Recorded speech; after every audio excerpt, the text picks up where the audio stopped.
looking good because I had a new haircut and I shaved and I had a nice blood flow this morning with with my workout, so that's why I look so fresh. You do look fresh. No, I know. You said nice it haircut. before we turned the cameras on, and I was gonna laugh, but I'm gonna explain why I look so good today. It's good to look good. Yeah. Well, I told you. I don't have to say that about my haircut. So I had to give the guy a picture.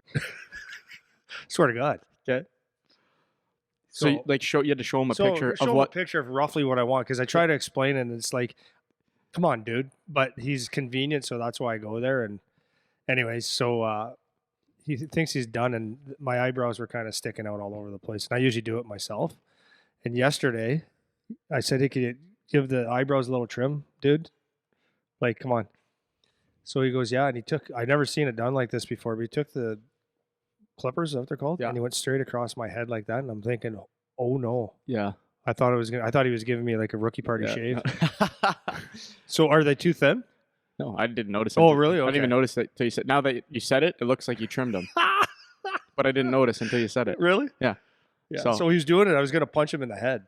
Oh yeah, you're nervous, eh? Wow, come on. Like, because I've seen people usually do the scissors, right? I didn't mind as long as it I've doesn't never look even like seen it happen before. like I actually care about myself. I So- just care that I don't look like an absolute idiot. Yeah, you don't want that's to look all. like a scrub. But I don't care. So when I was a kid, I got an eyebrow story. Accidentally shaved my own eyebrow Oh, nice. because I got the Italian eyebrows, as you Yeah. can see, very dark. Yeah. And so my eyelashes too. If you see my eyelashes, when I was a little kid, I wanted Never to noticed. cut my eyelashes because they're so Oh, long. That's a good way to lose an eye. I know. So I remember asking my mom when I was like 10, Mom, can you trim these? Because they would hit the lens of my sunglasses if I wore them. Anyways, went to do the same thing, trim the old eyebrows myself. Did it with a razor when I was like 11. Yeah. Shaved like one of the insides, shaved it right off. It's quite the So- look. When I was in midget, I was the underage guy. Like I played up. Mhm. So the guys, and I was a top scorer. So they can't really say much. Like, and you're not even a rookie when you're in minor hockey. Right. But anyways, the boys were playing in a tournament in Ottawa, or the Hull International tournament. Okay. And the boys ganged up on me. Like they all picked me up, tied me to a bed, and they shaved my eyebrows. Really? Yeah, that's a weird look. That's scarring. No. You I didn't don't- care? No, I didn't. Really? Care. No, I didn't care. Oh, I feel like that's an easy thing to scar you. No. No? No. All right. No, I just laughed. Well, that's good. Well, either way, you look fresh. You're looking good. Looking good for the podcast Yeah, today. Yeah, This is episode 60, by the way. Yeah, I know. It's So good. we're getting up there, Yeah, it's which good. is cool. I'm going to start. No, you're not. Oh, I'm not? Okay. Nope. I'm starting. Okay, you start. Because I'm so excited about. I was so excited about this weekend, and then now I'm really pissed off. Oh, yeah. Okay. Go ahead. So I was really excited because I was going Friday night. The boys play, and the boys are playing great. Hope they're not listening.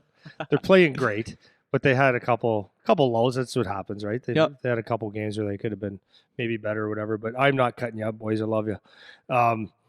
They've been playing great. They got 2 more games on the weekend, Friday night, Saturday, coming home for Christmas. So I was so excited to go watch my kid play for a couple times. My brother was coming to a game. So Friday, Saturday, they have a teddy bear toss after the game, come home. My boy be coming home for like 8 days, I think it was. Christmas 8 or break? 9. Yeah. I was so excited about that. But what ruined the weekend is COVID hit Erie. Mm. So the Friday night game's canceled. Yeah. Pissed me off. Yeah. I love watching these guys, man. I know. Yeah. Well, it's not that I love watching. I love that my son's involved in it now, and I just love. I feel like I'm part of the. So you're a crazy band. dad? No, Is that what you're no, saying? not crazy. You're a crazy no, dad? No. Are you admitting it on No, live crazy. television here? No, I'll never say that because I love, like, it's my son's team, and I've always cheered for my son's team. Yep. So I love watching them play. I love watching them succeed. Love watching guys. I see starting to see, like, for example, McFarland getting a lot more offensive opportunities. He's bearing some, so his goals going up a little bit. That's nice to see. Good to see the guys coming together. It's just awesome. I just like watching them. It's my kid. I got 4 years to do this, maybe. Yep. Because after 4 years, I don't know what's going to happen. Maybe That's he's right. going to be the starting right winger for the Washington Capitals. Actually, I want him to be in Florida. That'd be better. Less taxes. Or he's going to be done and he's going to be playing for the University of whatever. Or he's going to be done and working here or doing something else. So I love watching it. I look forward to every freaking game. And As you should. yeah, and For sure. And I actually care about the kids, man. I love seeing them do. And it'll go by quick too, right? You don't realize how fast it's going. It goes by so quick. He's almost done his first season, right?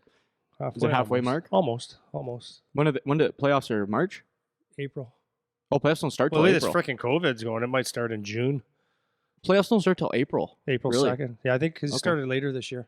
Okay. And cool. then they got the COVID shit that they gotta keep a track on. But anyways, I'm so fired up. My wife is so excited because Charlie's he's gonna come home, man. Gonna hang out.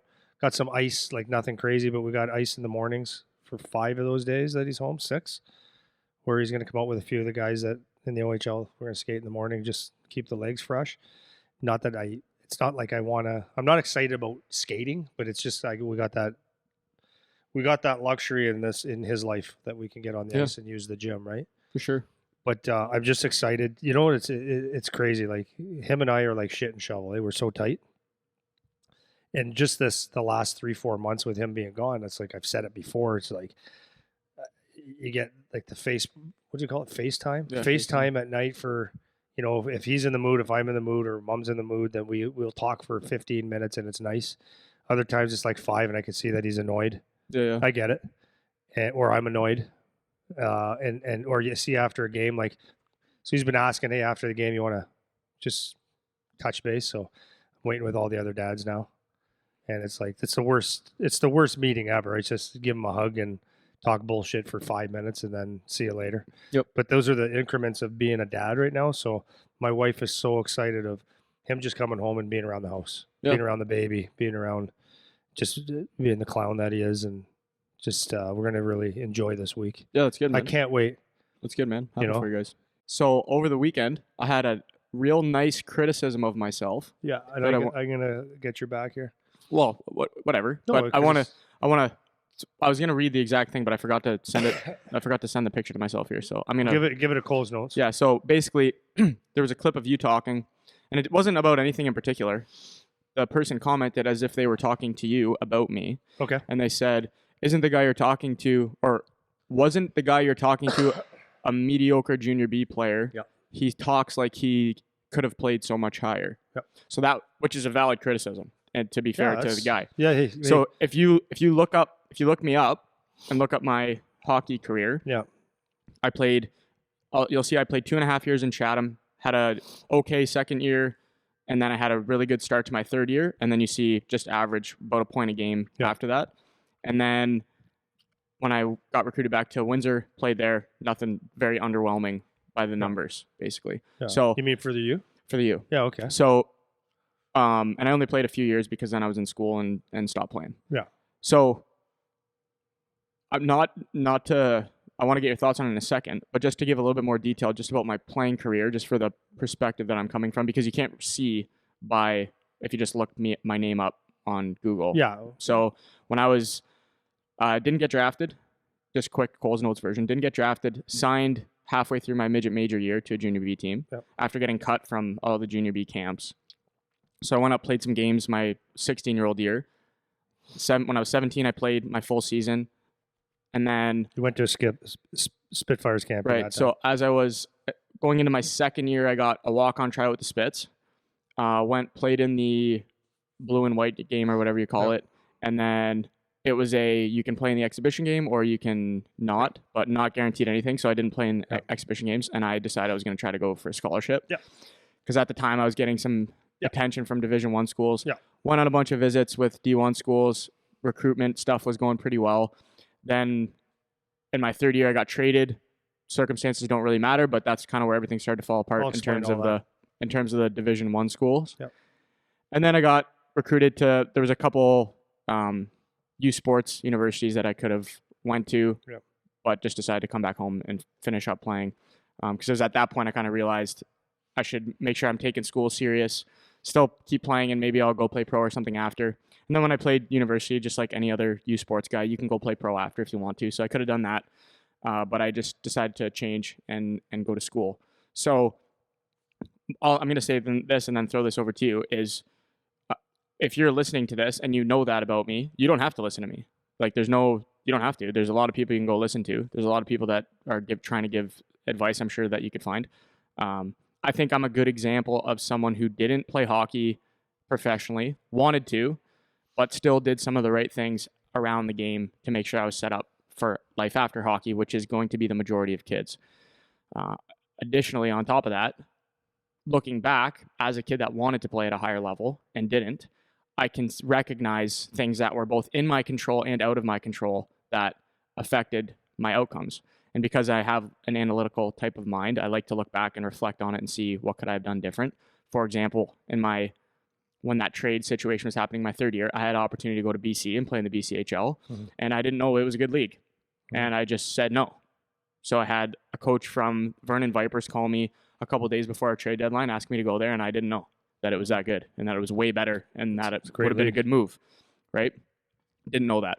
So things like that, when I look back, there's changes I could have made, things I could have done different. And I'm just trying to share that perspective. I'm not saying at all that you have to listen to me or I know everything or whatever. And I really try, I think we both do, we really try to not come off like we're knowing everything, but just trying to share some perspective as a kid that wanted to play higher, didn't. And that's just kind of the path that I went through. So I don't know if you want to. I like this. It's a good question. Like it is, and it's valid. It's a valid criticism. It's very easy to get anytime anything critical comes your way. It's easy to be all defensive and all bent out of shape about it, and maybe even self-conscious about it. You know, suck your thumb, all that shit. Yeah. But here's the reality. I'll just say for the person that asked about Eric, this is real good.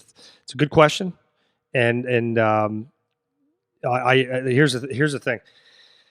And it's going to cross over on something else. So we talk a lot of the times, because another comment you got in the podcast or in the comment section was that a lot of, some guys are really fighting you on, you don't have to have experience to be a coach. Right. Yeah. And I agree. Sorry, I was going to say that. And we said this like several times, we qualified those things by saying not all the time do you have to be experienced to understand hockey or to be a good coach. We said that like several times, but some people like to choose to pull it out and just harp on something.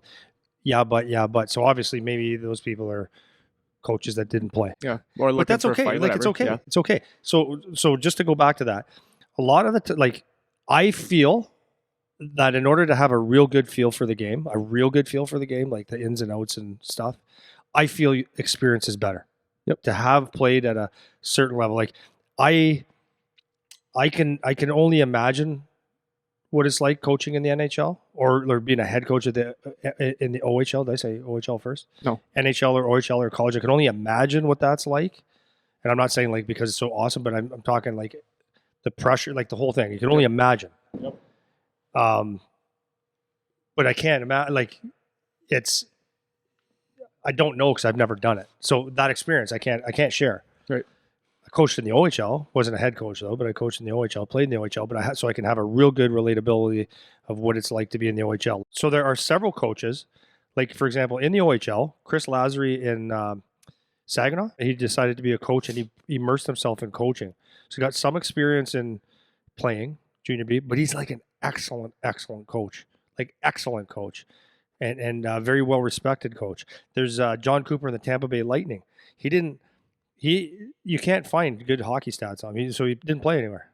How does this guy go from being a nothing hockey player to a good coach? Yep. Ken Hitchcock wasn't a hockey player, but he's like super X and O's and stuff like that. So like there's that. Tom Watt was another guy that played or that coached in Toronto Maple Leafs. Wasn't a hockey player, was a teacher. Excellent hockey coach in the NHL. And one more that I thought of was Roger Nielsen. He's got hockey clinics all over the place. He's a baseball coach. It wasn't a hockey. Yep. So first of all, the one argument saying you don't have to play, that's very true. Yep. But they're very special people to be able to take coaching, a sport that you have no idea about, and become excellent at it. Yeah, because when you haven't been there, right? Yeah, and youth hockey, whole different thing. Is like my brother Daryl was a really good goalie in hockey, signed with the Washington Capitals, and he piss around boxing, but he coaches boxing and he's excellent. Like he's a great coach because he gets sports and he does the transfer things that he doesn't know he can get people in.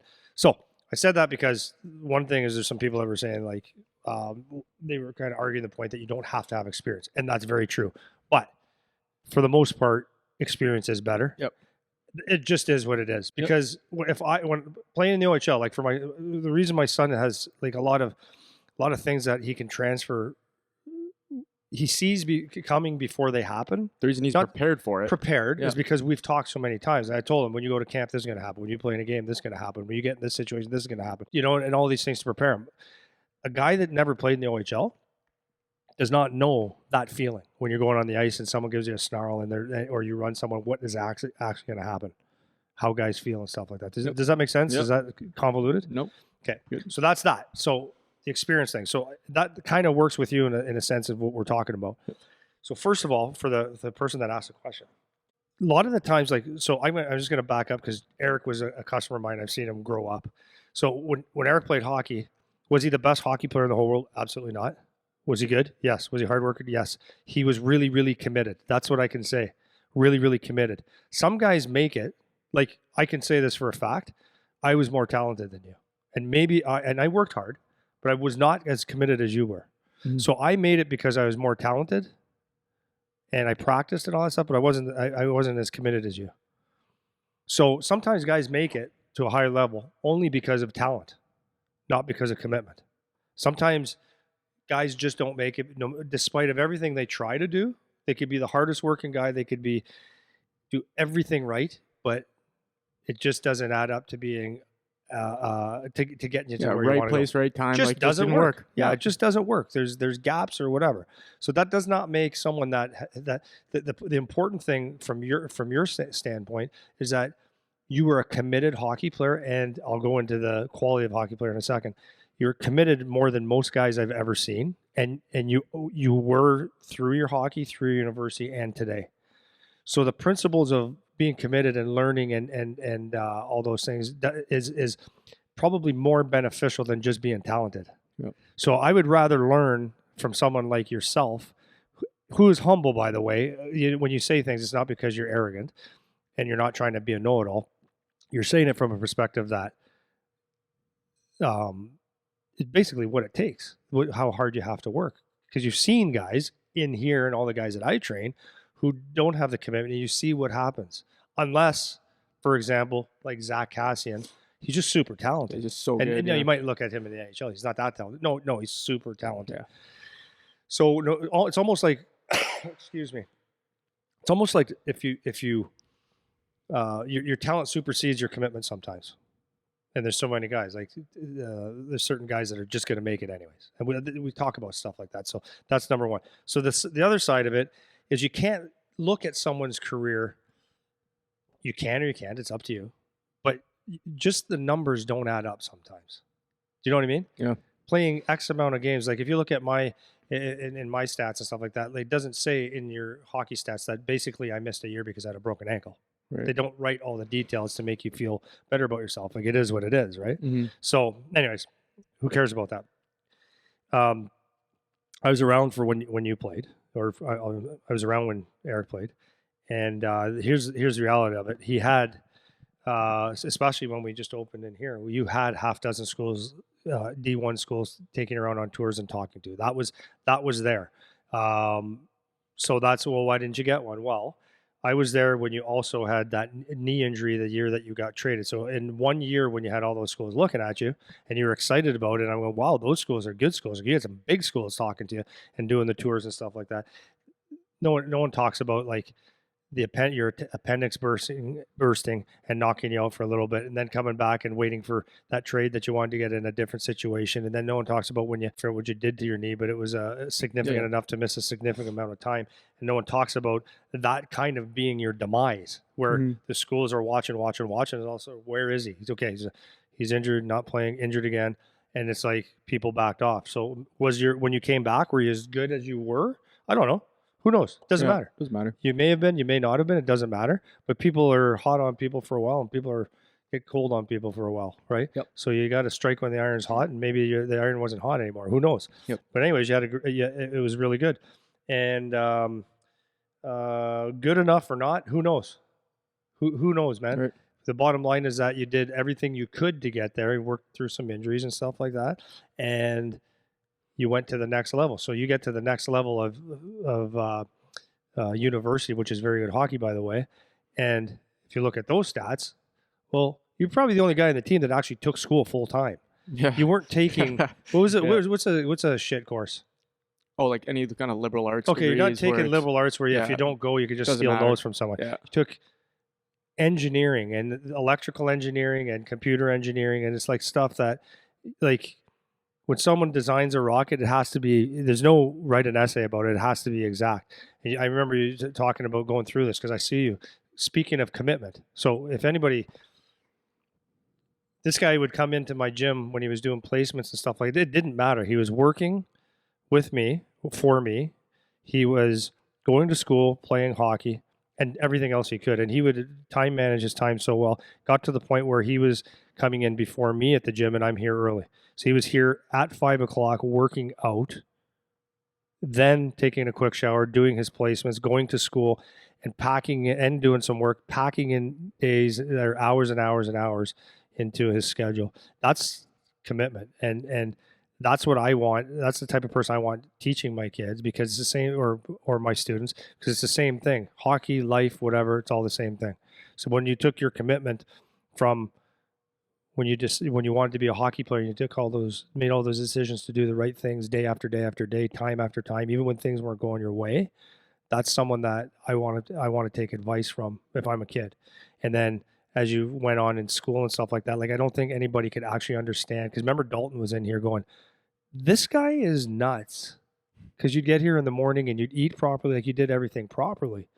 Plus you'd run part of my business for me and school and all that stuff. And Dalton would be like, I don't have that commitment. You know what I mean? Yeah. So if you just took that and put that in hockey, it's great. So last thing, you applied all the principles, the right principles when you played, and you still do. You apply those principles to life, and that's what you want on hockey. You want to have all the habits, all the principles. That's what we do it for, is that when hockey's done, you can apply it in life, and that's what you do. Great coach and great teacher. So we've taken those principles because you become very relatable, or not relatable. You become a very good guide for kids when it comes to hockey, because you don't accept excuses. You never gave them to yourself.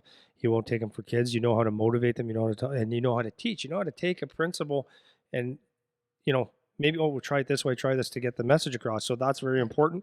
That's But fine. anyways, those are the things. Is like, it's not so much, you can't talk like, no, like I've listened to guys that play in the NHL. I asked them stuff. Like, remember I was asking one of my defensemen, I'm not going to say his name, but we were on the ice one day, and I asked him something about a power play. I said, why this every single time? And he goes, I don't know. No Yeah. idea. So that guy is not a good coach. Yeah. You know what I mean? Yeah. He doesn't study the game. Anyways, Yeah. that's my thing on, is that okay? Yeah, no, that's great. I appreciate that, because I didn't plan for you to say any of that. So that's great. But, and the point of, like, I want to emphasize, the point of saying that is not to just blow smoke and say how great I am No. or anything like that. Because the bottom line is, what I didn't make it. So you don't have to listen to me if you don't want to. But it's trying to relay those points to give kids the best chance at, not repeating mistakes that I made, or avoiding situations that I made. Because there were things, like I said, that were not in my control, that I could have actually navigated around had I known different at the time. Yeah. So things that turned out to be out of my control, maybe I was in that situation in the first place because I made a mistake earlier or something. And when I look back on it, it's like, okay, if I would have not done that, or if I would have chose to do that instead, then I would have avoided that whole situation or whatever it was. So exactly what you said is, they're just trying to relay points to kids so that they can do better than I did.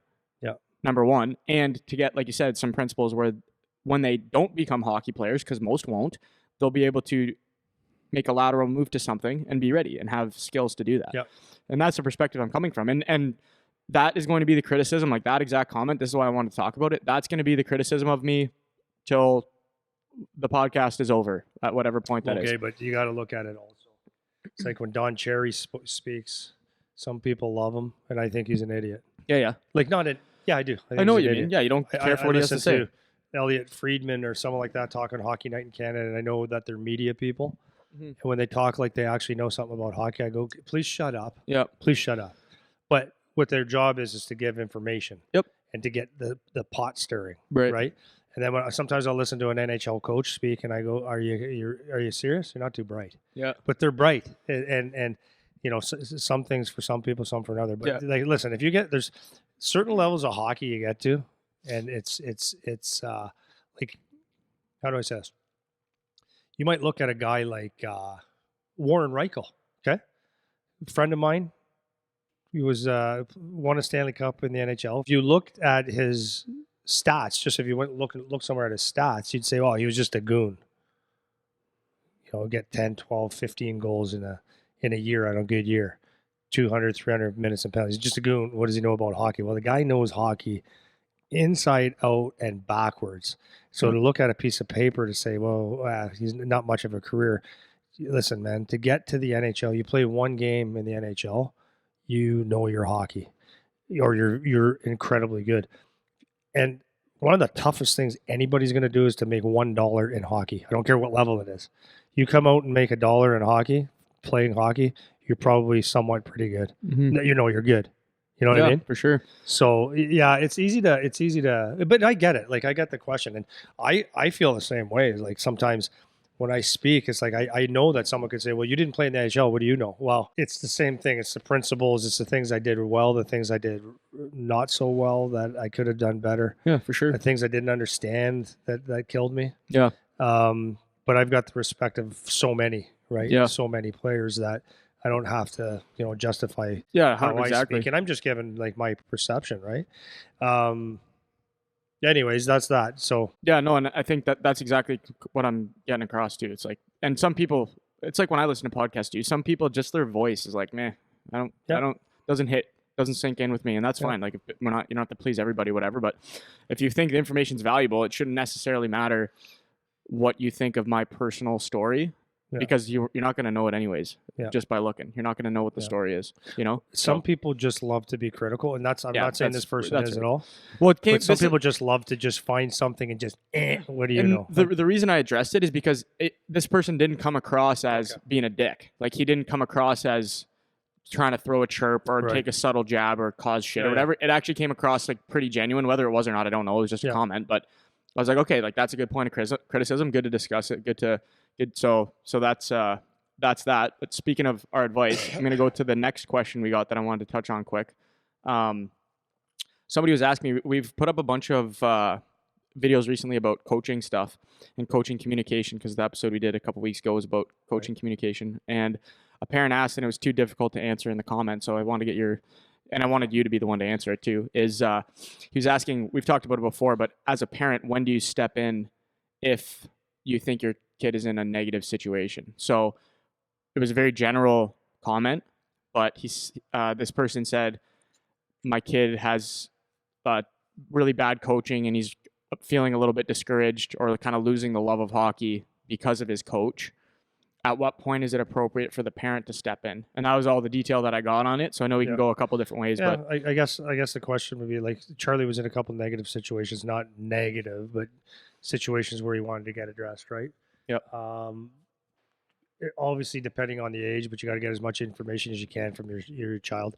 You just don't want him to be like poopy pants and just doesn't like certain things about certain things. You got to find out if it's actual or real problem. As an adult, this is what I always did with Charlie. I said, if I found out the information and then asked him if he was comfortable talking to the coach about it, I'll go in with you. And to me, that's the answer. Yep. If you could set up the call for your son or whatever, or have the son do it, but find out the information and have a conversation with your coach. With your son do most of the speaking. Mm-hmm. If your son's not capable of doing that, then you just have a normal conversation with your coach. I don't think, like, here's the thing, right? It's how you go into. There's always two sides to a story, as they say. Mm-hmm. Huh? No, but there is two sides to the story. It's one perception. There's three sides: someone's perception, someone else's perception, and the actual truth. Mm-hmm. So a kid could be relaying messages the wrong way. They'd be taking things the wrong way, or they could be totally right, whatever. But if you go in there and talk to the coach, like, first of all, don't look at talking to the coach as like, oh my God, I'm doing the worst thing in the world. First of all, you're the parent. You need to protect your kids at all costs, right? I'm not saying bubble wrap your kids, but you got to make sure there's not bad things happening. So find the issue, make an appointment or make a meeting. In person is always the best, in my opinion. If the coach doesn't want to, that's an issue there in itself. But talk to them just like humans. Don't go accusing. That's one of the worst things you can do is you start pointing the fingers and realizing that the message was lost. To have a normal conversation with your son and just let people know how you feel. Mm-hmm. And the best thing is let your son do it. And I could say that's the best thing because I did that to my son twice when he was having issues. Not issues. Coaches were a coach was putting him in a situation where he just gave him a choice, but he was giving him a choice, but saying, "But I'd like you to do this." So the coach was being passive aggressive on what he would really like, but they gave my son a choice, and he was conflicted about it. So I said, "Well, My wife and I sat him down. Let's talk about it." We talked about it. Said, "Okay, if you're going to do it, I'll go in with you, and we can talk to your coaches." So we sat there, and there was 4 or 5 coaches sitting there, and he did it with a set of balls on him, and the coaches looked at him and went, "You can come in this office and talk like that, no problem, kid." So he's done that a couple of times. The good thing about it is that my son's learned how to communicate, stand up for himself a little bit. He had dad there to back him up, Yep. right, to Wing Chun people if they got out of hand. And the other thing is this is carried. He's not afraid to go and talk to the coach if you had to. Right. And it's never a shouting match or a screw you match. It's just going, let's have a conversation. It's an adult thing to do, and we should always be able to do it. So yes, help your kid out, man. Yeah. 100%. Don't let them get there. Your kid's not a punching bag. Yeah. And a lot of people, like, seriously, I've heard this so many times with parents, and it's like, God, don't stop being a parent. A lot of people don't want to rock the boat, they say. I don't want to get on the coach's bad side. I don't want the politics of hockey to ruin my kid's chances. I don't want to rock the boat. I'm like, but that's your kid. Right. You're not rocking a boat, and this guy's not going to ruin anyone's life. Mm-hmm. I can't tell you how many times I heard this. Yep. Protect your kid. Yeah. So I just want to clarify a little bit, because what you're saying, basically the situation you're speaking to is when it's something like, let's say, ice time, or let's say opportunity, or let's say a solvable problem where your kid maybe feels like he doesn't know what's going on, or he's mentally, that's the kind of situation you're talking about. Or you're both confused. Right. So if that's the situation, then it's appropriate. You can go have a conversation. You can go have a conversation with the coach. Yeah. And it's not, what I want to emphasize on that, it's not a us versus you conversation. Nope. It's just we're talking about what's going on, just so we're all clear on what the expectations are, what the situation is. And so you can walk out of the conversation thinking, okay, like, now we understand where the coach is coming from. We know what we need to do to get in a better situation, whatever. Yeah. What I want to be clear on, because we've talked about this before, is the mom and dad calling the coach every time there's a problem. Yeah. Agent calling the coach every time there's a problem, and whatever. So you need to have, like, some common sense about what the situation is, and is it appropriate to talk? Because for most of the time, what we say is you want your kid to go handle the situation if they can. Yep. If it's something that's not appropriate, then obviously mom and dad need to step in. If it's something dangerous or incredibly damaging or negative, then you probably should just look at going somewhere else anyways. But that would be in a time where mom and dad have to step in now, because, like you said, you want to protect your kid. But for the most part, it's a pretty fine line between you're being over-involved, mom and dad, and you're helping your kid to deal with the situation. Because that's a lot of youth sports. A lot of youth sports is learning that kind of thing, like how to deal with when you feel like you're being treated unfair, or you're unclear about what's going on in a certain situation. So I just want to make that clear. There's a line between it's too much, you're over-involved, that sweet spot of, okay, mom and dad help a little bit, try to get our kid to do most of the talking and work his own problems out. And then other end where you're not getting involved at all when you should be. So there's 3 different categories of situations there, and we're kind of talking about, and I'm assuming the comment was this kind of middle ground where he said my kid's kind of losing the love for the game or whatever. So that seems to be an appropriate time where, okay, help your kid solve the problem, but it still seems to me like the kid should be going and doing, the problem solving, and you're kind of there for support. It didn't seem by the comment that he's talking about a dangerously negative situation, which obviously you would need to be more involved in that. And it also didn't come across as they're over-involved, where they're going to talk about every little thing, because that's not good either, right? So that's my 2 cents on that. That's all I wanted to say to add to what you're pointing out there. Yeah, there's a fine line with talking to coaches, but I think parents should talk with their kids first, then go see your coaches, but let the kids do as much as they possibly can. Yeah, that's another thing too, is it doesn't have to go 0 to 100 either. Like, it should be some increments to problem solve. So you want to use kind of the minimum effective dose method, where it's, okay, kid is identifying a problem. Okay, kid, try to solve the problem. Okay, parents and kid try to solve the problem. Parents and kid talk to the coach to try to solve the problem.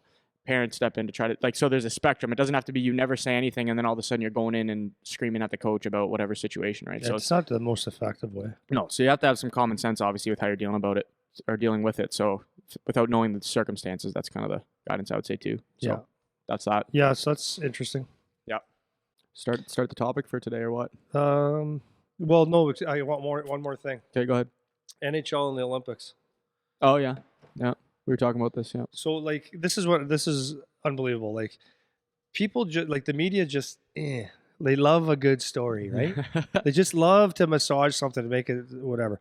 But on the other side, the players can't just be they just don't say what they need to say. Yeah. So the big debate now is like, are we going to get to the Olympic Games? The NHL going to get to the Olympic Games? And you know, so the thing I guess in the last couple of days is that if anyone actually tests positive for COVID, then you have to stay in China in a hotel room for 3 to 5 weeks.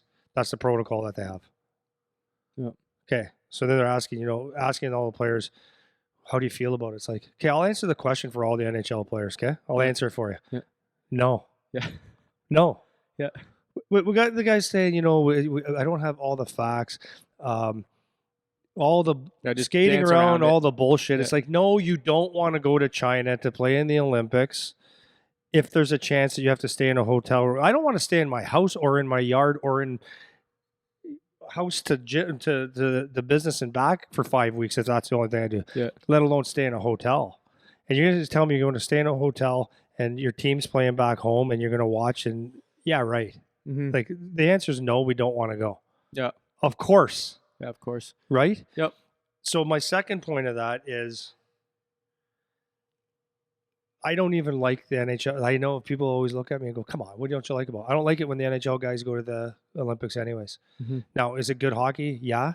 But this is why I don't like it. Or this is what the other reason why I don't care if the NHL goes to the Olympics ever. The other sports I get, but in the Olympics for hockey, I don't know one person in the history of my life. I'm 53 years old, shortly. 53 years old. Been around hockey my whole life. I've never seen one person, have a dream growing up saying, I want to play for the Olympic team. Not one. Yeah. You know anyone? No. All I want to do in hockey is I want to make the Olympic team.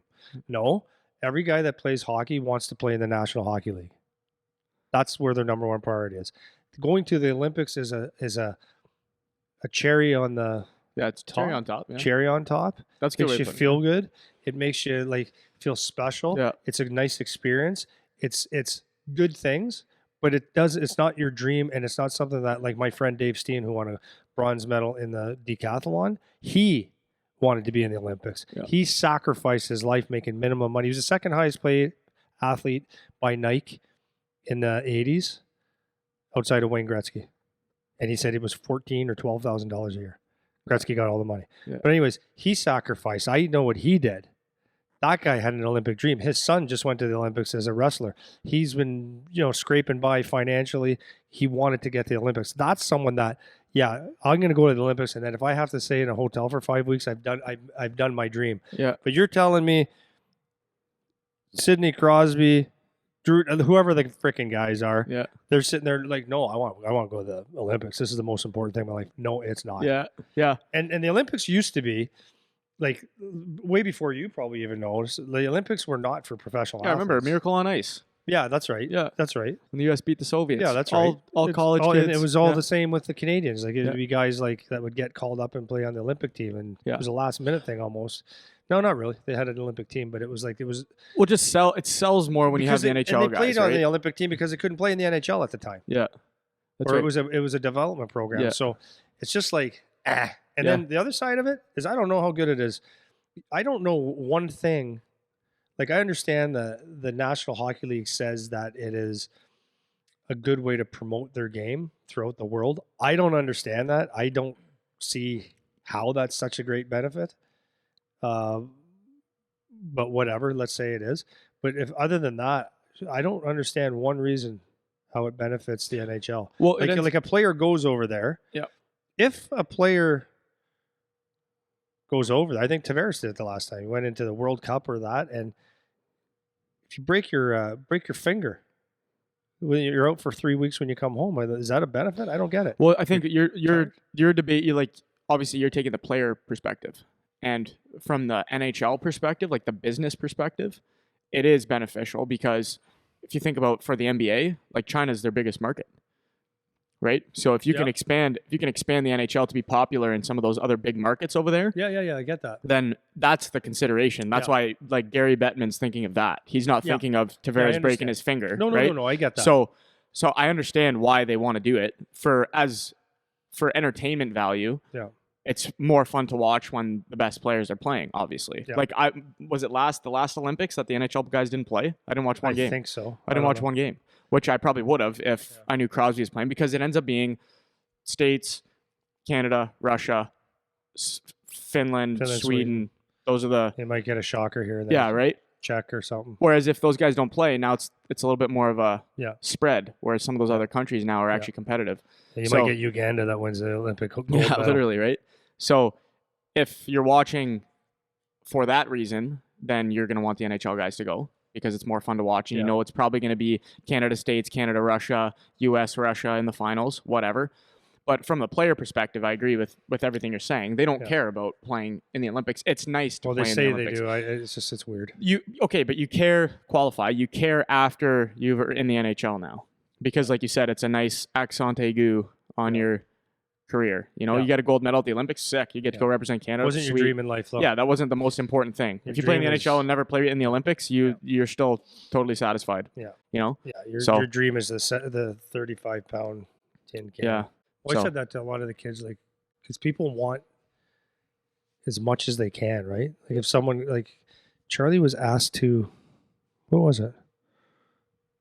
Be like brought up to signed somewhere else, like before he got drafted, play on his team and sign either junior B, whatever it was. But the COVID thing he's had always those chances to play up a year.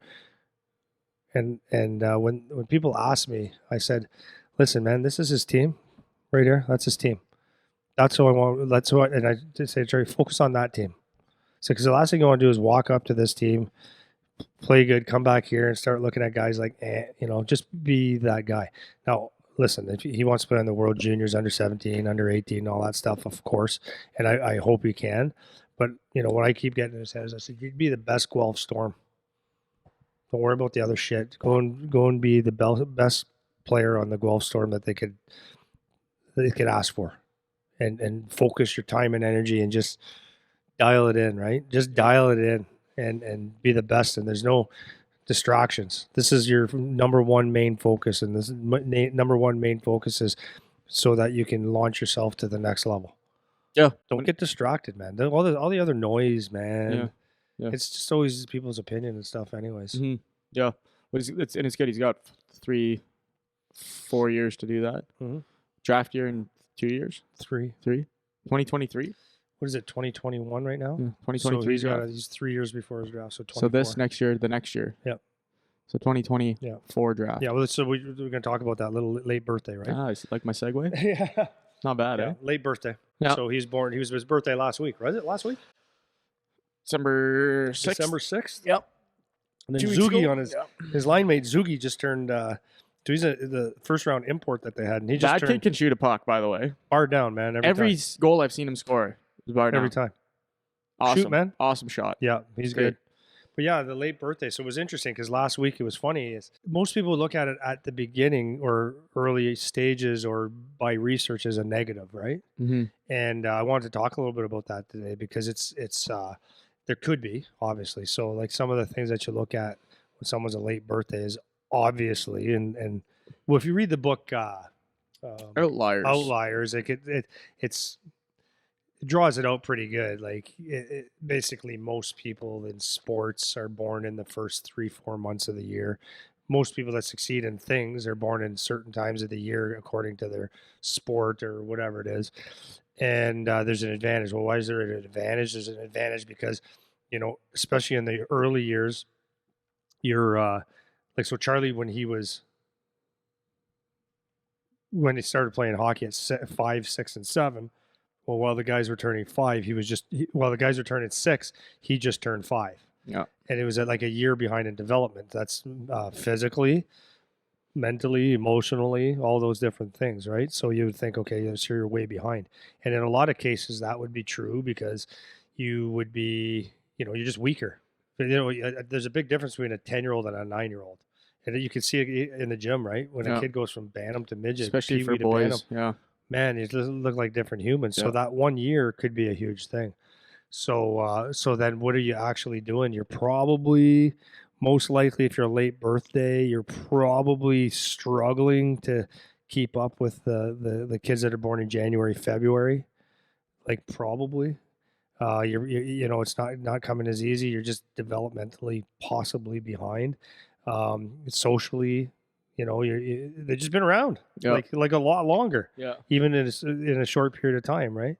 So those are the things that look like as struggles. But I kind of liked it because with when he was growing up, he was athletic because we did just a lot of things together. So, anyways, for him, it was beneficial to be late because he had to he had some he had some skill because we played a lot of sports and running and stuff. So when he went and played, it He wasn't behind. wasn't behind, but this is the beautiful thing about being a late bloom or a late birthday. Wasn't behind, but he wasn't always the best. Right. He had to work. Do you know what I mean? For sure. So no matter what. So that's what I like about the late bloomer or the late bloomers. I'm talking about that too. The late birthday kids is that there's always a little bit of a struggle. Mm-hmm. Oh, I was the same because I'm a late birthday too. I'm in November. And I remember having that conversation with my parents too a lot of times because I was a late birthday. I remember my dad always saying it too when I was a kid and not really understanding what that meant. Like him saying, well, I mean, you're born in November. Like some of these kids are a year older than you. Yeah. And I'd be like, what are you talking about? Yeah, Like what do we're you all mean? born in 94. What do you mean? Yeah. And I didn't understand, like I didn't map it onto myself how it's like, oh, some of these kids have 5, 6, 7, 8 months of development on me. Yeah. And when you're a kid, like think of you got Avery's baby, like wait till she's 1. Like when she's 1, that's a lot different than when she's out of the chute, that 1 year. And when you're up until you're finished going through puberty, like you're changing a lot year to year. And that's why we always say when you're scouting kids or when you're looking at kids coming up through AAA, you can't tell like who's good because everyone's changing so fast. Like the guy who was best when I was 9 didn't even play hockey anymore when we were 13. Yeah. And he's by far the best, not even close. Yeah. By far the best. And he didn't play anymore when we were 13. Yeah. And things are changing so fast. But I remember that exact situation for myself being late. And it was exactly that. It was that a little bit of that struggle. And that's probably why we were talking before that having to grind type of idea. Yeah. Because I had that too. That's probably why I ended up having a little bit of grit or a little bit of jam because you have to battle. You have to battle a lot. You're not going to be the biggest guy. No. Probably not going to be the strongest guy. No. So you have to fight for every inch. Yeah. And those are some of the struggles, right? It can, I guess I wanted to say this for kids that, I was looking at my son when he had his birthday and I went, geez, when you really think about it, he's a young kid. So it can be really hard. So I was thinking about this because there's a lot of kids out there that are late birthdays and late bloomers. And, as parents maybe don't even realize how much of a gap it is. But the thing is that I want you to make sure that you don't quit on yourself because you're not necessarily the best guy or the strongest guy, or maybe all your team at a certain level has hair on your nuts and you didn't get them yet, right? It's not much of a difference. But some of those things are like actually benefits to you later on, right? It's going to be hard at times, but I encourage you to stick to it and battle through, because that battle that you have when it's hard, when everything evens out, right? So like the kid that is born in, God, I've seen this so many times. The kid that's born early in the year, who's physically mature early, and is the best player growing up. It's kind of cool, but the worst. It's almost one of the worst curses to have, because you grow up and it's just easy, and you actually think you're better than what you actually are. Mm-hmm. And I'm not saying that they don't work hard, but what I'm saying is they might not have to work hard. And then because they're just bigger, stronger. And then what do they, it's like what I talked about, fighters versus like a real fighter. Like a guy can be a really good superior athlete, but is he a fighter? And when Mike Tyson loses fights to inferior opponents because they fight, he's just a superior athlete that got outwilled. Mm-hmm. And what happens is if you're just gifted and you're bigger and you're stronger and everything comes easy, eventually January 1st and December 27th birthday, easy. This guy's scrapping along. Eventually, they are going to be roughly the same size, the same maturity, the same amount of hair on their nuts. All that stuff comes. The difference now is this guy's a scrapper. I'm not saying this guy can't be, but it's like That's the danger. Yeah. It's more than likely because it's easy to like the run to the litter, right? You have to fight. Mm-hmm. So at some point, this guy has been used to never getting his way, fighting through everything all the time. And like, it's always been a grind. Everything's a grind. Nothing's ever easy. Mm-hmm. And then all of a sudden when he catches up, the talent, if it's there, plus that extreme hard work and the fight, that guy wins. Yep. It is what it is. Yeah. And I'm going to add on to that, especially today. We were talking about this yesterday. There's not a lot of fight. There's not a lot of fight anymore. There wasn't a lot. When I played, I feel like there was more. And when you played, there was even more.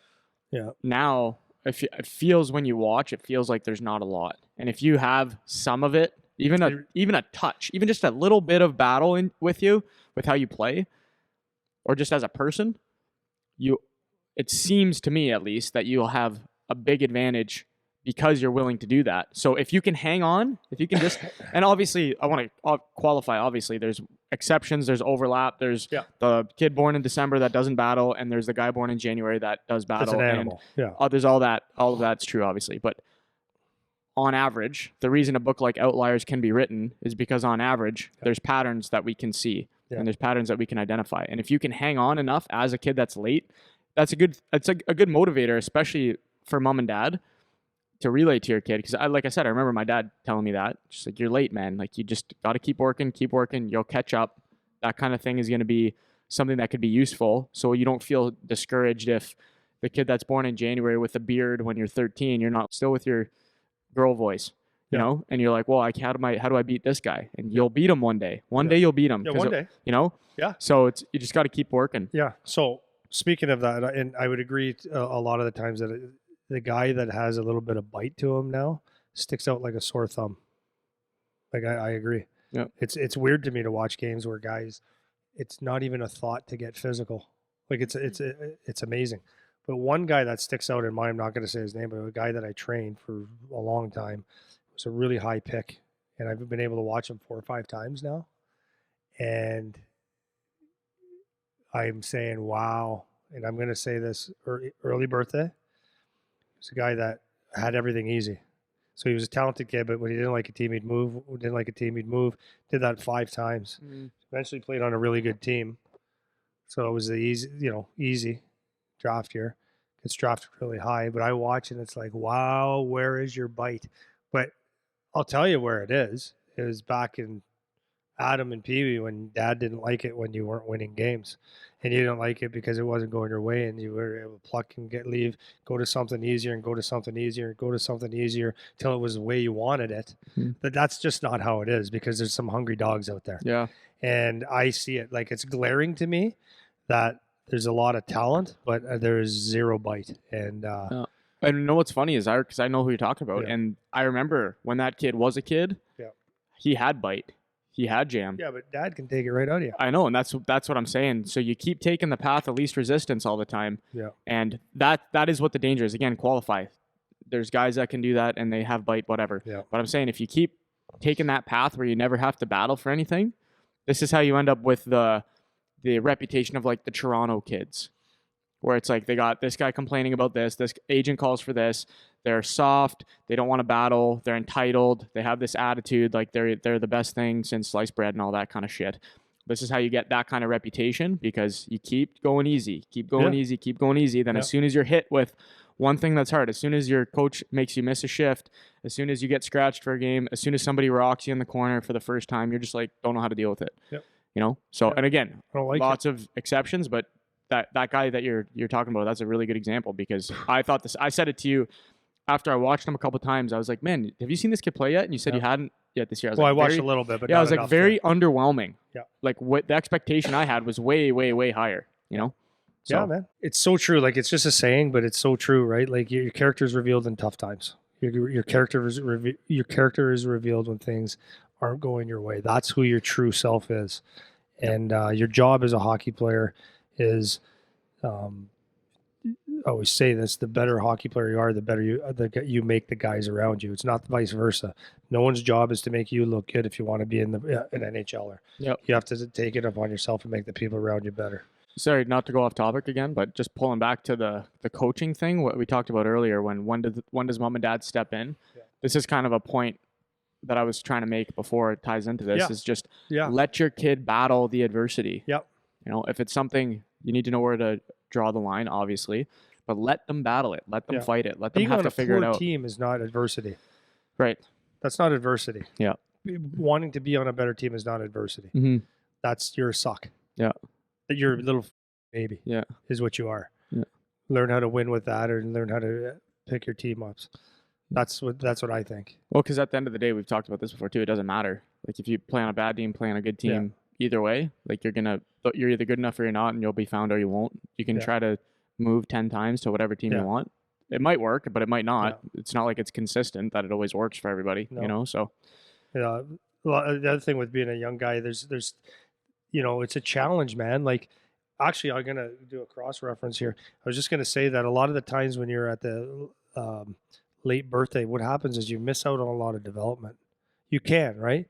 So if you're like, let's say U9, U10 and below, or like the real beginning of youth hockey, and there's the travel teams and stuff, and if you're the late birthday, there's a very, very good chance that you don't even make that team. Right. Right? Because you're in a diaper and the other guy's not. Like, we don't take guys in diapers, sorry. Yeah. Right? Yeah. But basically that's the thing, right? So what happens during the year is that your buddy, let's say it's you and me. I'm born in March, you're born in December. Yeah. You're November, but let's just say December. I make the team and I'm a little bit better than you because I'm 9 months older, I think. Right? So I'm 9 months older than you, and you don't get to play on the team. So now I get to go to practices. Like, maybe it's one practice a week more. That's all. Maybe it's practice in a game plus a house league. So I'm on the ice 3 times and you're on the ice once a week on the Sunday's house league day, right? Who's going to be better at the end of the year? Most likely. You. I'm going to be better. Yeah. I'm going to assume that in U9 or U10, whatever, a little bit of travel. If I get to be on the travel team and you get to play house league, probably I'm going to have, maybe not significantly, but a little bit better coaching. We're going to have some coaching. Right. I'm going to be playing with guys that can skate. You're going to be playing guys that aren't so good. So just by default, it's not because you're doing anything wrong. It's just because you're not getting the opportunities that I am as a young kid. So, because probably at 7 or 8, you're not necessarily going, if you go on the outdoor rinks or you go practice, if you want to call it that, you're probably not doing it. You're doing it on your own because you just like to do it, but you're not doing it in a training purpose. So I'm benefiting more. So what happens is a lot of the times it's just by being born in the later part of the year, you just don't get the opportunities to skate with quality people if you happen to get cut from the team. So there's a negative, that could be a bad thing, right? Yep. And, but speaking of that, is if you love it and you grind, I took like late birthdays. Like, a lot of people say that if you're late birthday, it's not a good thing, right? So I threw a couple names. I went and looked the other day. Patty Kane, Dustin Brown, Max Pacioretty, Taylor Hall, who I know, Gabriel Landeskog, Mike Hoffman, Thomas Hurdle, Elias Pettersson, Marc-Andre Fleury are late birthday guys, all born in November. December, TJ Oshie, Drew Doughty, Hedman, Tarasenko, Couturier, Fowler, DeBrincat, Yanni Gord. I like that guy because that guy grinds. That's the epitome of a late bloomer and late birthday guy. Riley Sheehan, Matt Tkachuk, scrappy, McAvoy, and then the Tanev brothers, Brandon and Chris Tanev. So that's who I wanted to reference. They didn't play travel hockey, man. Wayne Simmons was like that. Didn't play travel hockey. Couldn't afford it. And if you watch the Tanev brothers, they played tier 2.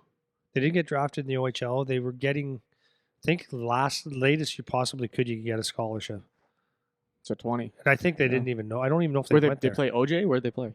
I think BC, OJ. Oh. I can't remember. I think both actually. Well, I can find out. Keep talking. But those are epitomes of what lack of opportunity and just the late birthday could be a real detriment. But these guys like just battled and they just played because they love it. And I don't really know. Like I actually read a story on them, and it was incredible. It was a while back.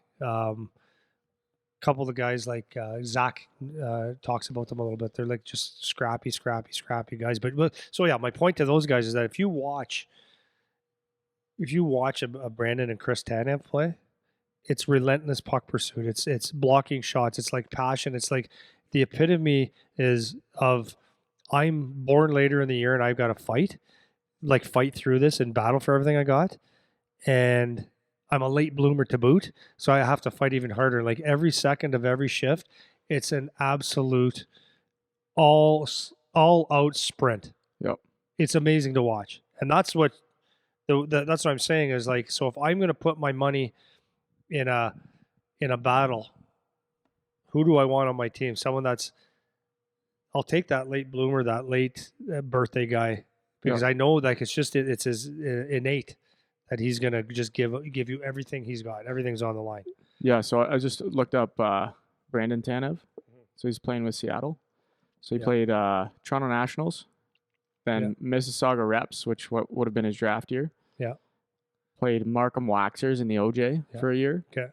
Then went and played Surrey Eagles in BC for a year, and then got a D1 to Providence College. Okay, there it is. Then went actually after college, he went straight shot.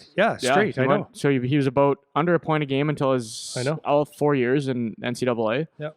Then went Jets up and down with Manitoba for a season, and then he's been Winnipeg, Pittsburgh, and Seattle. Scrappy. Yeah. Like it's nice. You can tell. You look at a guy like this, and I'm just looking at his stats here. So he's got a good spread of involvement in the game. So what I mean by that is points, plus minus, and penalty minutes. Yeah. Right? So he's 20 points, 20 to 30 points or so. Yeah. And then good amount of PIMs. Like, so his best year right now that I'm looking at is 80 games in 2018, 14 goals, 15 assists, 29 points, 41 PIMs. That's good. Right? Plus 9. Yep. Just penalty kills. Just scrappy do. Yeah. Just scrappy do. Awesome. Teammates love him. Yeah. Fans love him. Yeah, that's cool. That's a good. And December 31st. So think of that. 1 day away from being born in 1992. 1 day. Couple hours away. Yeah. You know? And then he's a star. Then he's the star. Yeah. And he grows up being a star and everything's easy and maybe he's a different player. Yeah. Maybe not. Right? Yeah, maybe not. Maybe not. Maybe he's just he's a tiger. Well, so I'm just going to qualify again because, people always yell at me when I post videos. So it's not that this is the rule. Yeah. It's that it's just a pattern that you see, and if you can develop some of that. And you know what? If you're a kid that's born early too, take the same advice, man. Like if you're born in January, know you're born in January and you have you have the benefit. And this is another message you can relay as mom and dad too. Yeah. If your kid is born January 7th and they're the best kid on their AAA team when they're 7, 8, 9, 10, 11, keep in mind that they have that benefit of developing faster, right? Or they have it's coming sooner to them. Yeah. And you keep that in mind because then you can start to push some of these other buttons and be like, hey, these other guys are going to catch up to you at some point. So make sure you're still doing things the right way so you don't run into that trap where you're, have everything handed to you situation like we were talking about, Yeah, but I'll tell you, man, it's hard to, I know this from experience. It's hard to, it's hard to actually explain this. People don't understand how hard it is to get there. And it's hard to explain to a kid that it's going to be hard. Do you know what I mean? Yeah, especially when it's easy. Yeah, that's what I mean. Yeah. But what do you mean it's going to be hard? They don't understand that. Yeah. So if you choose to be a hockey player, it's going to be the hardest thing you ever choose to do. I can most likely. Yeah. Most likely. Yeah. I mean, so it's like hard to teach someone that has talent and is like ahead of the curve and has size and all the things going for him that hockey's it's somewhat easy. Right. To a day where it's going to actually be hard. So to still know you need to work hard. Well, to look at it, honestly, I've seen it. It's like, yeah, I am working hard, but you got to work hard like him, and they don't get it because he's not famous yet, or he's not the stud yet. Right. But, well, sorry, I want to cut in again. Going back to the start of the episode, we were talking about myself and how I didn't make it, but I tried to do the right things and all that. And it's funny because I was bringing it up I brought it up to my parents the next day after I read the comment. I was just telling them, I was like, man, I got hit with like some good criticism on the weekend, and I want to talk about it because so we're talking about it, and right away, Mom Nadia right away playing defense. Yeah. So she came, I think it was the next day or whatever, she came and she brought it up again. She's like, XYZ reason why this, I don't understand the comment of why someone would say that, blah, blah, blah, being mom. And I was like, yeah, but it's still valid because whatever. But she brought up a good point, and she was saying, well, I don't know if she made the point or me, but we were talking about it, and one of us said, well, like, what advice are you going to listen to? Like, are you going to listen to McDavid? So good point. Are you gonna take McDavid's advice, who probably never had to worry about what he ate once when he was playing AAA because he was just so much better than everyone? Is that the guy you're gonna listen to, or are you gonna listen to the kid that tried to get some other habits to fight through, like we're talking about right now? Yeah. And this kind of ties into that a little bit, because you need to find whatever level you're at. You need to find ways to scrap it out, to make it maybe a little more difficult than it needs to be. So when you get hit with, you're talking about how difficult it's going to be if you're going to be a hockey player, you can prepare yourself, because if you try to follow the Taylor Hall track or the Ekblad track or the McDavid track, it's like, that's nobody is that, Yeah. I mean, I know I know a lot of these guys, right? And it's like, I've said it, like, I'm not going to use a name because he's actually started listening, so I'm not going to say it. Mm-hmm. But I've had someone that was I would not consider him a hard worker. Mm-hmm. He thinks he's a hard worker. I know. He thinks he's a hard worker, but he's like the epitome of exactly what we're saying. He is super talented. Well, think about it. Super talented. More than enough size. And he thinks he works hard, but it's like, no, that's not what you call work. But you know what? At 18 years old, he was making millions of dollars and doesn't even understand what it's like to worry about having to pay a bill or not making it. Yeah. So think about this. Like, this will go with the late bloomers, the late birthday guys. Use Charlie, for example. So he got drafted high to the Guelph Storm this year. Let's say him and Cam on his team, the 2 high draft picks, right? First and second round. So basically they signed in the summertime, like right away, based on their talent and stuff. So my son goes into that camp signed, and Cam goes into that camp signed. What is the real stress? Right? They think they have stress, or they think that they got to perform, but the reality is there's a leash that's pretty long. They're playing on the team for the most part, right? What about so I give credit to that 5th round pick. Actually, his name is Jake McRae. Yep. And is it Sandu on Charlie's team? 5th and 9th round picks who signed. I give those guys like Seabass. And McRae's another one. He's born in December. Yeah, and Seabass. Yeah, one of my guys, our guys. But the McRae kid. Yep. Or was it Sandu? No, Sandu. He was born December 12th. So a late birthday to boot and a 5th round pick. Yeah. And I said it right from the beginning of the camp. I said to my wife, those 2D, I like them a lot. I said, wow, they look really good. Mm-hmm. But so my son and Cam, and even Chase for that matter, went into the camp saying, like, if they screwed up, not the end of the world. Not that they thought that. They thought they had their pressure, right? They got to live up to being that high pick. Yeah. But these other guys just played their way on the team. And I'm like, that's a different mentality when you go and you're actually having to prove yourself. Yeah. Well, I want a different stress. Yeah. I want to give another plug for Seabass, my boy here. Yeah. So we watched, we went up Friday because they played each other, Saginaw Guelph. Yeah. And Seabass probably had the best game I've seen him have. He played very well. That was the first game I've seen where I'm like, he looks like he should be right where he is right now. Yeah. And before, he had a little bit of that tentative, not sure, not confident, carrying the puck, those types of things. Yeah. But this was the first game, and he had told me it before, but I hadn't watched him in a bit. He's like, yeah, I'm feeling more confident. I'm feeling like I can hang on to the puck. I'm feeling like I can make a play, those types of things. And Seabass doesn't play a rough and tough style game, but when I'm watching him now, he still has that element of scrappy because he's coming from he's a 12th round pick. This guy wasn't supposed to make the team. That's right. Wasn't supposed to make the team. That's right. So he had to battle to hang in there, and he got some. He's fortunate because in Saginaw he got some good opportunity right off the hop, which not everybody gets. Yeah. But he hung in there, and he battled. Yeah. And he stayed in the lineup. He kept digging through whatever he had to dig through, and there's some learning curves and all this kind of stuff that had to happen. But now I'm starting to see like he looks like an OHL player now. Yeah. That was the first game I watched where I was like, okay. Yep. Looks good. Makes some good plays. Doesn't seem like he's nervous about holding on to the puck. Yeah. That kind of stuff. Yeah, it looks like he so now he looks like he's gonna get confident and his skill level is gonna start to match what he mentally feels. Yeah. On the ice, you'll be able to see it. Yeah. But he also now has that grind. Yep. Because he knows what it's like. He knows what it's like to be on the chopping block or not supposed to be there or be in the 12th rounder. Yeah. Or he's been humbled. Yeah. He's been humbled already. Because he hasn't had that easy ride all the way 100%. Up so far. So now, who's in a better position here? How many guys that were drafted first, second, third, fourth round that got great opportunity off the hop, is he going to start to pass because he's got a little bit of grit, because he's had to deal with it. And not even grit in terms of on the ice playing with grit. Yeah. I'm not saying he doesn't have grit, but that's not the type I'm talking about. It's that mental grit. Mental grit. You have to battle. You have to know. You could lose your job, and you're unsure. So, and that was kind of my point with the what I was saying about going into camp as a first, second rounder is a lot different than going as a fifth or sixth. Right. So if you're a late birthday, late bloomer, all those things, every day is being the ninth rounder going on the ice. It's that hard every day. Whereas that first, second round pick is like you've always been.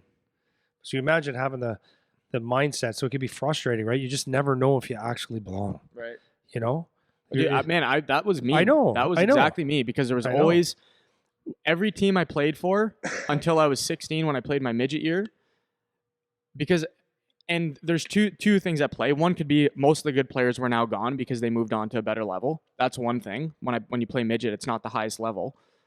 But the other thing was I felt like this was the first year where I was kind of caught up with everybody. Yeah. And before that, there was always somebody who was a little bit taller, a little bit bigger, a little bit faster, getting more opportunity. It felt like I was always the next guy in line.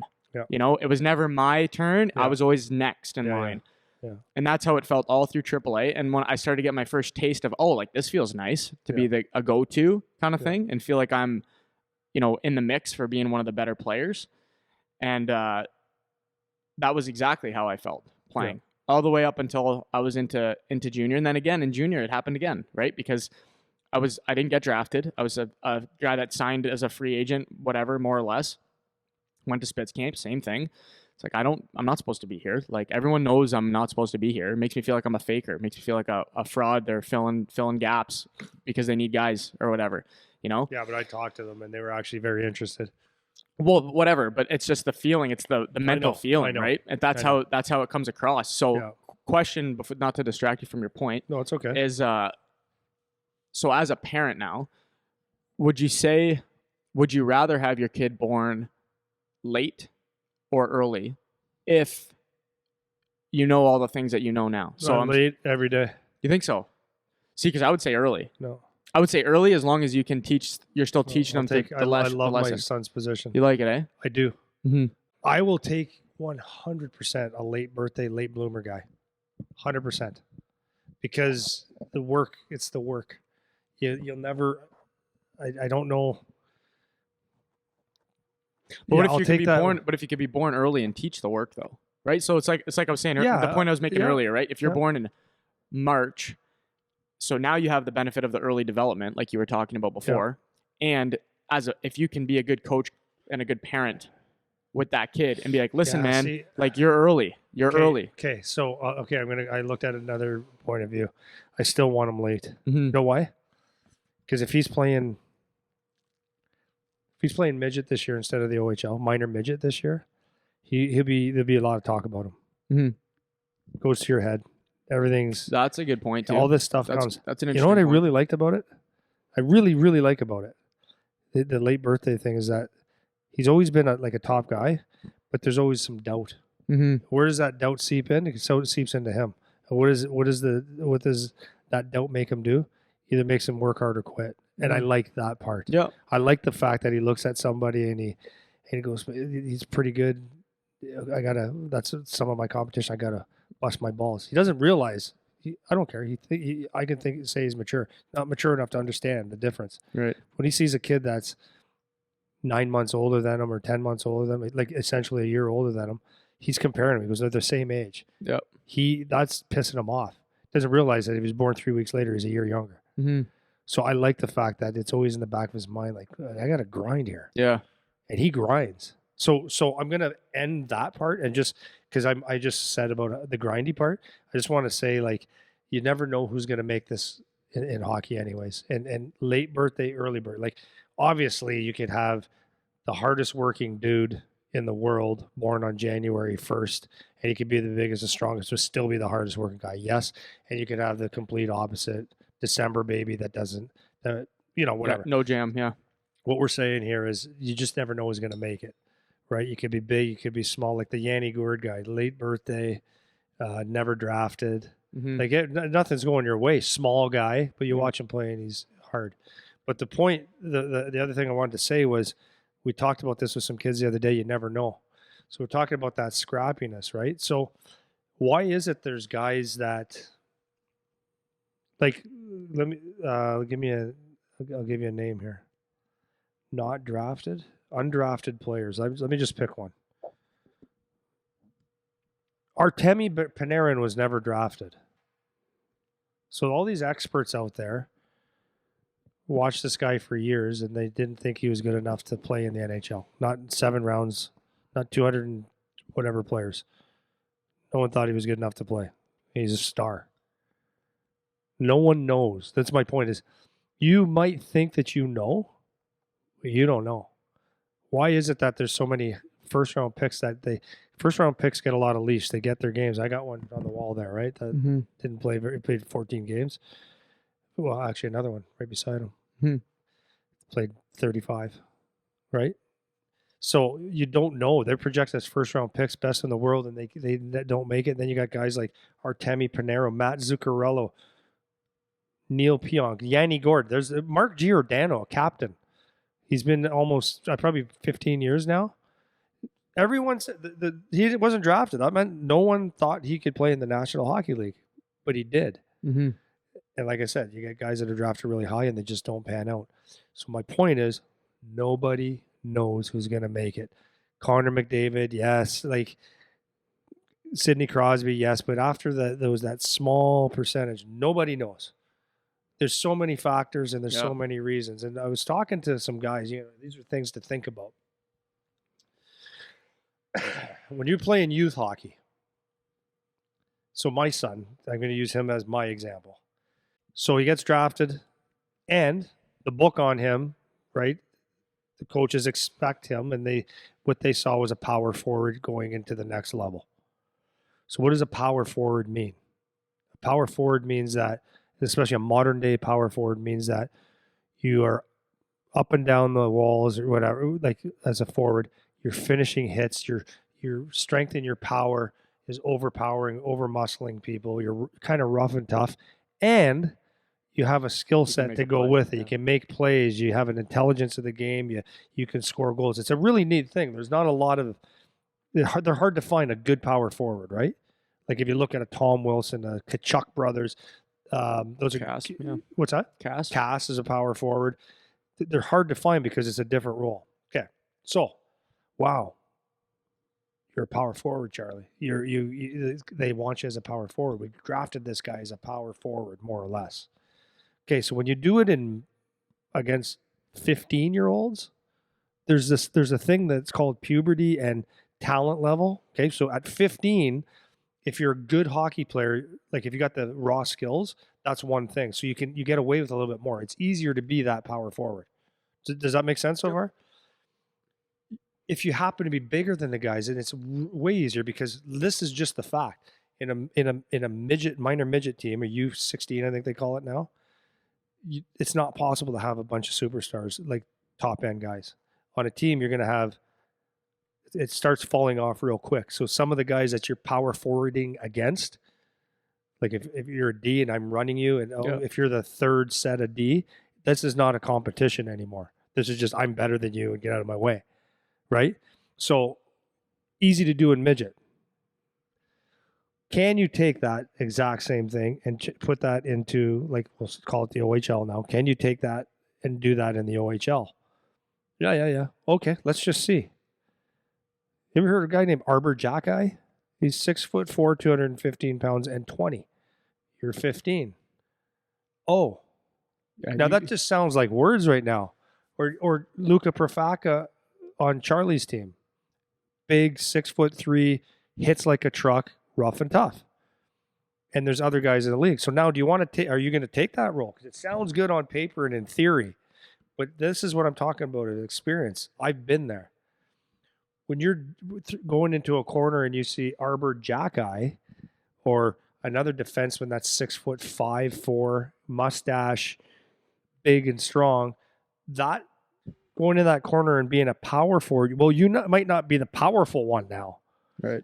Or you might have a hint of fear, or you might have a shit ton of fear. Or are you going to do it against Arbor, or are you going to do it against Profaka? Are you willing to go hard against him? Mm-hmm. Or one of the guys I trained in Erie, Ryan Thompson, he hits like a truck. Every time you go in that corner, it hurts, man. You feel it. So now, being a power forward, now it's a decision. So if you have the mental capacity, the hard work, and all the shit to do that when you're 15 or 16 in a league where guys are older, okay, that's one thing. That's good, but can you do it every time? Can you continue on? And that's where a lot of guys will go in there and think that there's something and then realize that they're not. So now if that, as we said, a power forward, if that goes away, now what? Where are you? What are you now? What do you have anything to offer me now? Are you super skilled? No, I guess you can't play in the league. See you later. Bye. Or maybe it'll take you a couple years and you lost. But this is where guys fall off, right? Yep. Can you, if you're a 50 goal scorer in midget, like I said, if you're playing for the Detroit Honey Baked or the Toronto Marlies, Toronto Junior Canadians, the 05s were the Oakville Rangers, and you go against and play against the Chatham Maroons or the Sun County Panthers or the North Central Predators, the talent pool is inferior. So if you get 7 points that game, did you get 7 points? Or did the cast around you and the talent level get 7 points? Okay, so now let's get drafted to the Niagara Ice Dogs, who are kind of like the last place team right now, and you're going in there as their first, second round pick, and they want you to be a goal scorer. Can you do it now? Yeah. No help. That's what I mean. And Profaka's coming to get you. That's what I'm saying. Yeah. That's what I'm saying. So now you're stepping in. Okay, guys are 13, 4, or 3, 4, 5 years older than you're stepping in, and like now when you're not scoring the goals because you're not. I mean, Callum Ritchie is, I think, probably the best player that came out of this draft offensively in Oshawa, and he's putting points up, but he's not getting 50 goals. Right. He looks really good, but it's like you're not. Yeah. So now, what can you play? So when you don't get the goals this year, what's your attitude? What happens if you're not the player that you jumped out of midget with? Can you do that role? It's a hard-hitting D, the same thing, right? Are you going to hit that big power forward Tom Wilson coming down on you? Are you going to do that? You're going to clear guys out in front of the net even though you're giving up 25 pounds? Because if you can do it when you're young and the weakest, the smallest dog in the fight, right? And we're the late bloomer guy, like the cards are stacked against you. If you can do it then 17, 18, 19 years old, as you put on weight and stuff, then you're going to be a star. Yeah. But here's the problem. Then there's the next level. So even though like you can do, like, let's go back to power forward, even though let's say you did it in junior, you're still going back to a watered down world, because now when you go in the NHL and you play, not every D, most D are as tough as the toughest guys you went in junior with. Mm-hmm. So every time you go into a battle, it's hard. The forwards are bigger, and it's just you're repeating that process over and over. Yeah. It's that funnel thing, right? Yeah. Yeah. So no one knows who's going to make it, because like how does a guy like Yanni Gord, like, and I'm being very sincere, I played with a guy, Tiger Chironi. I mentioned him several times. What made him decide that he could be not afraid of anything ever? Steve Ott, right? He was a guy that just went in. I asked him about it. And he goes, "It's people bluff." But there's something about that person that won't be denied, right? No, and you can't measure the will. That's the intangible, right? Yeah. That's why what your point is. Yeah. You know, So you can't just measure. don't know.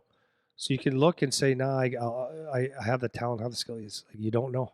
Right. You don't know who's going to make it. That's why the work boots have to be on, and all the things that we say, like if this is something that you choose to do, like getting your education paid for is no small feat, right? OHL or college education. But if this is that and beyond, playing the NHL, if this is actually something that you choose to do, this goes both ways. People can tell you can't. You know, you've never been a star, you've never done this, you never did this, but no one could tell you that. You don't know who's going to make it. And if you have the mental makeup and the heart and soul to just do the job, there's a lot of guys that won't. And then if you just have talent and you don't have that, you know, sometimes talent wins, though, and it'll give you a shot, but it doesn't last if you don't have the work ethic. Typically, there's a small percentage. So the guys that have talent and think that they're just going to make it on talent, it's a really, really hard fall. Yeah. You know what I mean? Yeah, for sure. I think that whole last little spiel you did, that's the way to parent and coach it too. Yeah. Right? That's what you say. That's whether you got the November birthday kid or you got the January birthday kid. It should be the same message either way. No one knows. Yeah. So you better make sure you have all the cards going in your favor there, right? That's what I told my kid going into this. I said, like, yeah, it's you hit hard and you do a lot of that stuff. And I said, understand what comes with that, right? Understand. Because what comes with being a power forward is you're throwing hits. Well, we saw it on Friday. Had to answer. One had a shift where he blew two guys up, and then somebody comes after him. Yeah. And you no choice, man. You have no to. choice. This is your job. You chose to do this. Yes, thank you. So- I don't want to talk about my kid. Right? No, but that's what I saw watching. Mm-hmm. So think about. So he's playing the role that he's supposed to play. He goes and finishes one guy off in the corner, then finishes another guy open ice right after. Yeah. And someone's coming after you. Yeah. Now you're gassed. Yeah. You just ran around for a minute and a half. You hit two guys, and you have to answer the bell. What are you going to skate away? You're going to keep your gloves on and skate away? You're not allowed to do that. That's right. Because now there's a dent. Now there's a hole in the armor that we just found. Yeah. You know, so whatever the role is, but yeah, if you're mom and dad, or if you're coach or whatever, with your little kids, and you're trying to teach them some of this stuff, that whole last 15-minute talk you just gave, like that's the talk. You know, you gotta see where you're at. If you're late, know you're late, develop anyways. And if you're early, you got to know you're early, and you got to make sure you don't let, maybe if you're having an easier time, you don't let that keep you from developing those other parts. If you're on a really good team, that's another good point when you were talking there. If you're on a really good team and you go around smacking every team that you guys play against, well, no, it's not going to be like that, because soon you're going to have to be the go-to guy by yourself. Because if you're that good and you go to a team that's not very good, because that's what the draft is about, now you have to do it without that. So what are you going to do then? And, you know, these are just little lessons. A lot of people, they won't have heard the information before. You know, if you're a 14-year-old and you dominate your league or dominate on your team or whatever, you might have never heard, hey, it gets harder than this. So make sure you're ready. Yeah. And that's a good message to give if you're mom and dad especially. Yeah, 100%. So I think I'm good with that. You got anything else you want to finish? No, I'm good. All good to go? Okay. Bye, everyone.